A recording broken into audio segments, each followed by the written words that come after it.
Matlock Bath was developed as a smart town in the 19th century and was extremely fashionable and prosperous, with its spectacular scenery adding to the general appeal.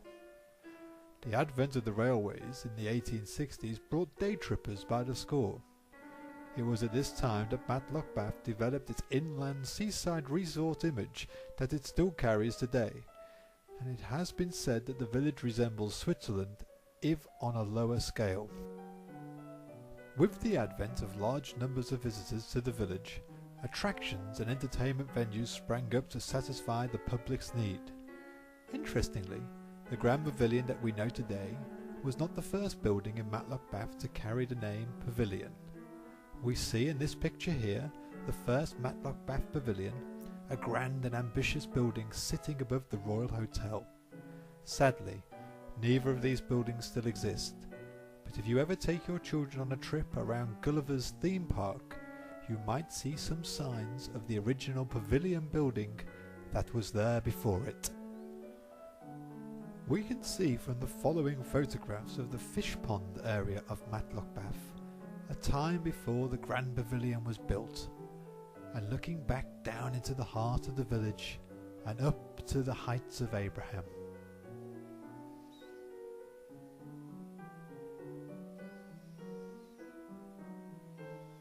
In this view, we see what the pavilion replaced. In the background, Britton stables, which were behind the fish pond and were demolished. This is the earliest known photograph of the Grand Pavilion, and as you can see, little has changed in its appearance. Here we see a pre-World War I photograph of the pavilion, and you can see the old Royal Hotel to the right of the picture, today the public car park below Gulliver's Kingdom. The pavilion was first opened to the public before building was completed on the 30th of July 1910. The first attraction on offer was roller skating on the ground floor, where the Mining Museum is currently located. This proved a great success for locals, day trippers and upper crust guests at the Royal Hotel, including the Duke of Rutland's daughters and the Marquis of Granby. The estimated cost without land of the pavilion was £11,000. The main architect of the building was a local man, John Nuttall, whose other work included the laying out of 2 fields in Matlock, Hallsley Park, which were opened in time for the 1911 coronation. The many attractions of Matlock Bath drew people in from miles around, either by train or, as we see here with the pavilion in the background, by bus. Later, cars became more prominent, followed by motorbikes, and still the village is a mecca for the country's bikers. This is an early photograph of the main room upstairs looking to the stage. It has the biggest capacity of any event venue for miles around.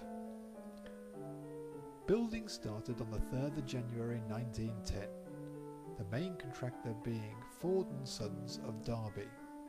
By the end of February, the building was already taking shape, and the local press described it as growing like a mushroom. Unfortunately, the day after it was inspected by the council on the 30th of March, the partly constructed dome collapsed and injured 2 workmen. When builders sent a Mr. Taylor to assess the situation later on, he fell off the first floor girder and landed on his head in the basement. The first play at the pavilion was a production of The Singly, which had been showing in London's West End.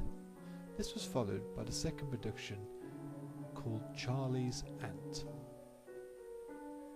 At some point before opening, the building had become known as the Castle. Other names suggested were the Lansdowne Pavilion and the Devonshire Pavilion, but the building has always been known by locals as the Matlock Bath Pavilion, and that name prevailed. On the 22nd of February 1916, Councillor George Henry Kay, at his own expense, held an event for soldiers and their families coming back from the First World War. The building has seen many uses since its heyday, and these include a glove factory, a book depository and library, Derbyshire County Council school meals service store, amateur and professional theatre, dancers, pop music, concerts, entertainers, boxing and darts, Miss Derbyshire competitions and music festivals, to name but a few. The Mining Museum has a long history of occupying the ground floor of the pavilion, and it is still here today. The plans for the new pavilion will complement it and enhance it to a wider public. The pavilion has been threatened in the past on several occasions, but most notably in the 1970s. But it was saved and taken over by local man Phil Gray. In memory of his great work, our new plans will dedicate a room to his honour. In its most recent life, the pavilion will be known to most young people in the area as the Pav nightclub, and I'm sure there are many a drunken story to tell of a Friday or Saturday night out. The nightclub closed in 2008 and has stood empty ever since. With no occupier in the main building, the District Council began to consider options for its future in late 2009. And such was the concern in the local community that we might lose this familiar part of our village forever, that the Save the Pavilion campaign was created. We have already started to create our plans and future business use for this wonderful old building, and if we get the go-ahead from the local council, we have every confidence that we can inject new life into this building, the local economy and the community at large. We recently held some clean-up days so that we could come to understand the full potential of the building.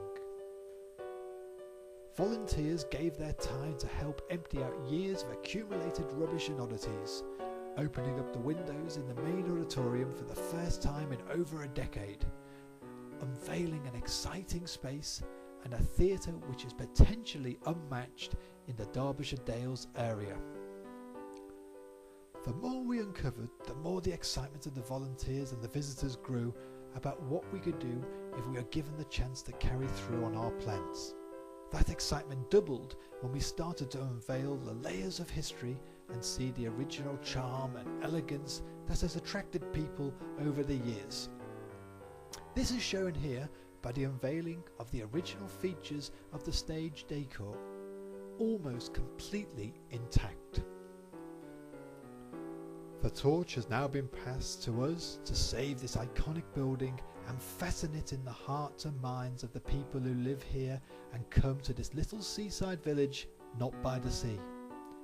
In its 100th year, what better birthday present could we give it than to secure its future and restore it to its former glory and original purpose. Please help us save the pavilion.